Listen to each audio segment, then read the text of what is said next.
le Seigneur, Église de Jésus-Christ. Nous sommes vraiment dans la joie de continuer cette émission. Donc, la dernière fois, nous avons vu les chrétiens pharisiens, le comportement, les formalités, les rites des chrétiens dans l'Église, qui pensent connaître tout. Malgré ils croient au Seigneur, malgré ils croient aux anges, etc. Mais être pharisien, c'est celui-là qui se tape l'épaule, qui se tape justement la poitrine en se disant que Dieu l'écoute et que lui-même reçoit de Dieu voilà, quelque chose de merveilleux. Parce que le prophète avait dit justement que Dieu peut prendre des pierres pour en faire des fils des descendants d'Abraham. Donc aujourd'hui, nous allons parler de l'enlèvement de l'Église. De l'Église, non pas du bâtiment encore de Christ, plutôt de l'Église, nous, de personnes telles que nous sommes. Donc, quand on parle de l'enlèvement, il n'est pas question les bâtiments vont être enlevés. Mais il s'agit de ton cœur, il s'agit de moi, de toi, mon frère, ma soeur. Nous allons être pris par le Seigneur, par l'Esprit de Dieu, à la rencontre du Seigneur dans les airs. Donc aujourd'hui, c'est le moment pour parler rapidement de ce moment d'enlèvement. Pourquoi est-ce que nous, chrétiens, nous vivons encore sur terre? Nous vivons tout simplement parce que nous attendons un événement qui doit se passer. Ok, les prophètes ont pu parler du Messie, ils ont pu prophétiser qu'il y aura un Messie. Ésaïe a pu dire, il viendra justement l'admirable, le conseiller, prince de paix, le Dieu tout-puissant, un enfant nous est né, et d'autres prophètes ont pu aussi parler du Seigneur. Amen. Donc, aujourd'hui, nous savons que ce Seigneur-là a été né. Il a été mort, enseveli, il a pu être ressuscité, il a pu connaître l'ascension et son intronisation à la droite du Père, le Dieu Tout-Puissant. Aujourd'hui, il est assis. Tout ce qui avait pu être dit sur lui s'est accompli.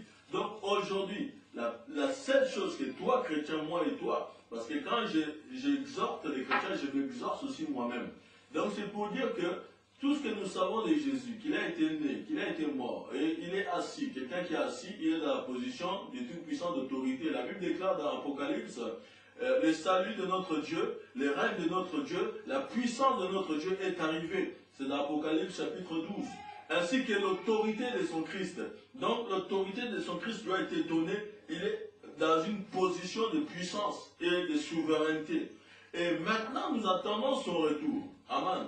Et la Bible nous dit que, avant son retour, il se fera que, justement, l'ange, l'archange, qui tient sa trompette, justement, soufflera un signal donné, quand le Seigneur lui donnera un signe, et cet archange, justement, va souffler sur cette trompette, et à partir de là, les choses vont commencer à se faire. Amen. Donc, nous pouvons lire dans Actes chapitre 2, verset 42. La Bible nous dit qu'il persévérait aux enseignements des apôtres. Il persévérait aux enseignements à la communion fraternelle. Il persévérait aux fractions de pain, ainsi que dans la prière. Donc là, nous voyons les 4 piliers de l'Église. L'enseignement, fraction de pain, communion fraternelle, ainsi que la prière. Pourquoi la prière? Il est très important de prier, parce que la prière, c'est cela qui nous fait que nous puissions garder la communion, notre relation avec les Pères. Parce que le christianisme, ce n'est pas une religion, c'est une relation entre Dieu le Père et nous les fils. Amen. Et nous avons accès au Père par les mêmes Saint-Esprit. Donc quand nous prions, nous parlons à Dieu. Et quand nous lisons la parole de Dieu, c'est Dieu qui nous parle directement. Il est très important d'avoir une communion avec les Pères tous les jours. C'est pour cela que Dieu le Père descendait à chaque moment au jardin d'Éden pour parler à Adam et à Ève. Et aujourd'hui, Dieu a besoin de parler à ses enfants. Il est très important que les chrétiens attendent de leur oreille audiblement la voix du Père, de connaître celui qui m'a appelé. Parce qu'il dit que mes brebis attendent ma voix et me suivent.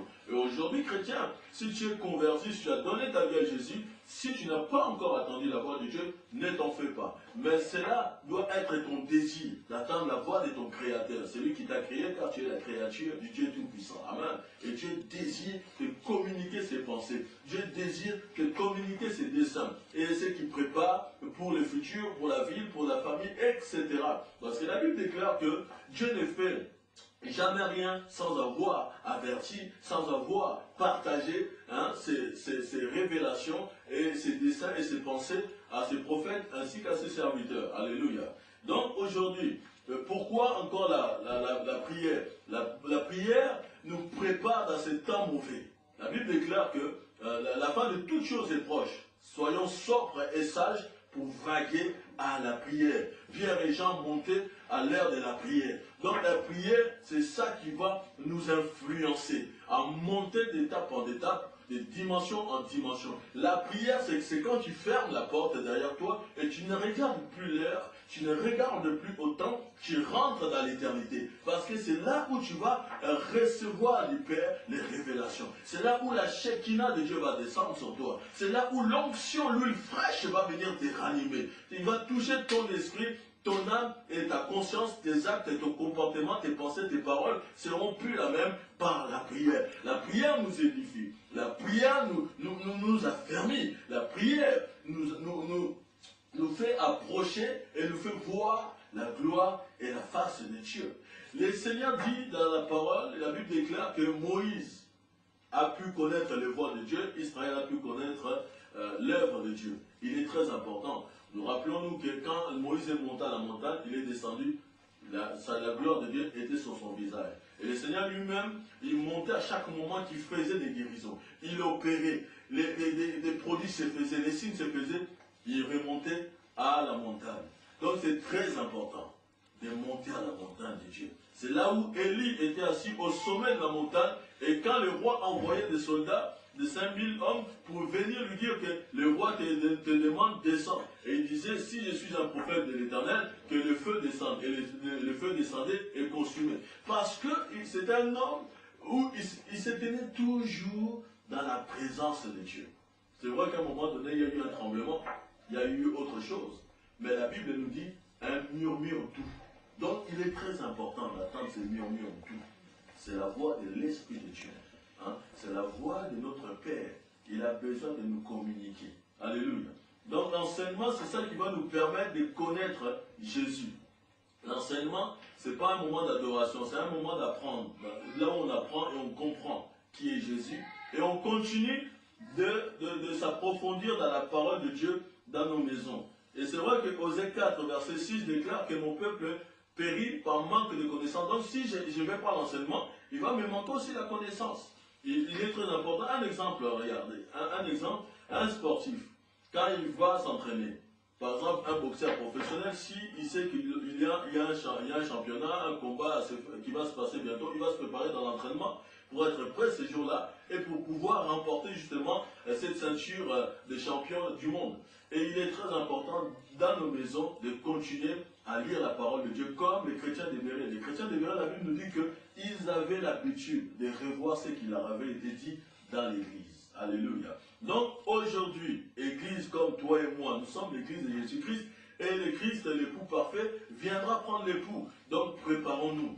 Matthieu 24 nous a parlé de tous les événements qui vont se passer. Nous attendons l'enlèvement. En tant que chrétiens sur terre, nous devons avoir la vision de l'éternité.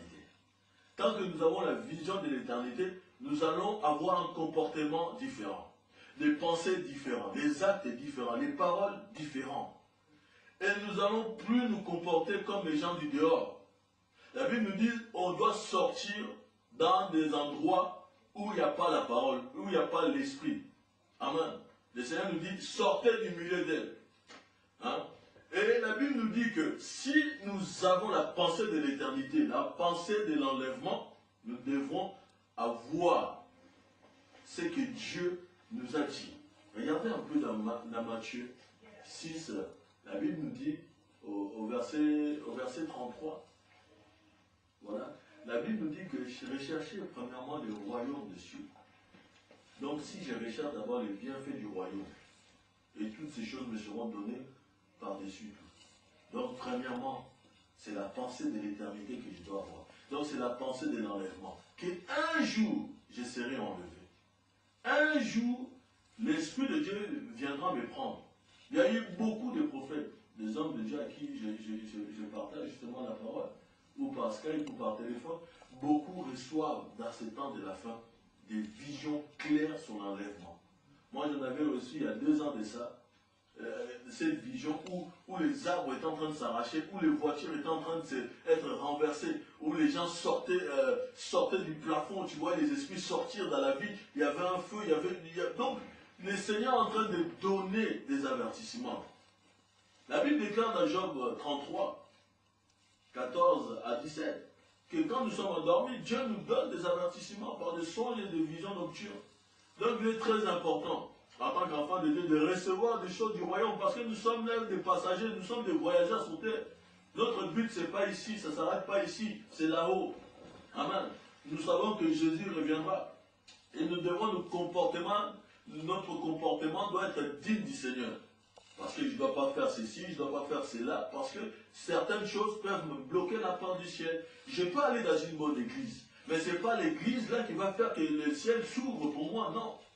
C'est mon comportement, c'est ma relation avec Dieu. Ce n'est pas les pasteurs qui vont ouvrir les portes du paradis pour moi, non, c'est Jésus. Rappelez-vous de ces malfaiteurs qui étaient peut-être à gauche ou à droite de Jésus, qui disaient à Jésus-Christ, oui, pardonne-moi, je reconnais, moi, voilà ce que j'ai fait, mais lui là, il est innocent. Mais l'autre rigolait. Mais le Seigneur a dit quoi, ces malfaiteurs? Aujourd'hui même, tu seras avec moi dans le paradis. C'est possible. Et le paradis existe.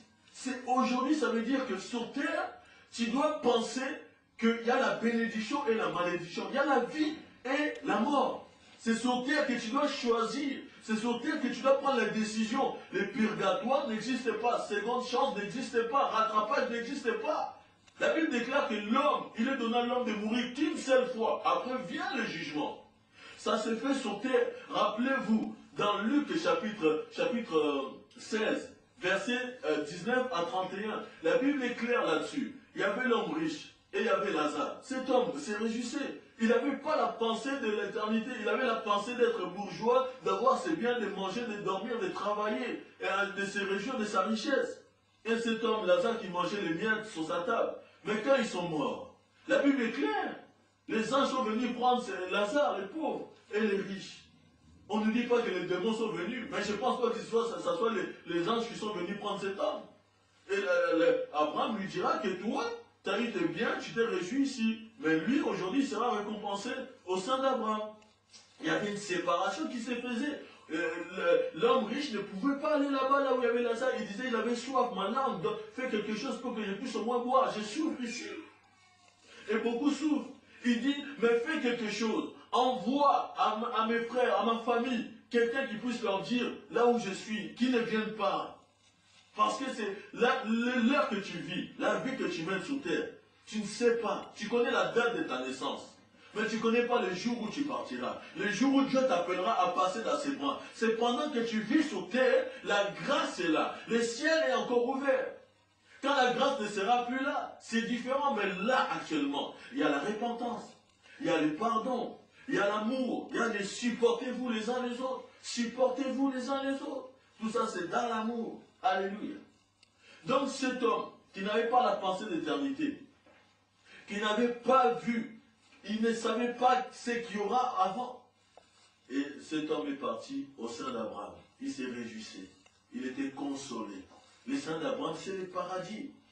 Ce n'est pas un lieu de où après tu passes. Non, c'est le paradis. Le paradis est le lieu du tourment. Et le riche a connu directement que là où je suis, il n'y a plus possibilité de rattrapage, il n'y a plus possibilité de redescendre sur terre. Parce que le père Abraham a dit, ils ont les prophètes. Les serviteurs sont là pour qu'ils les écoutent.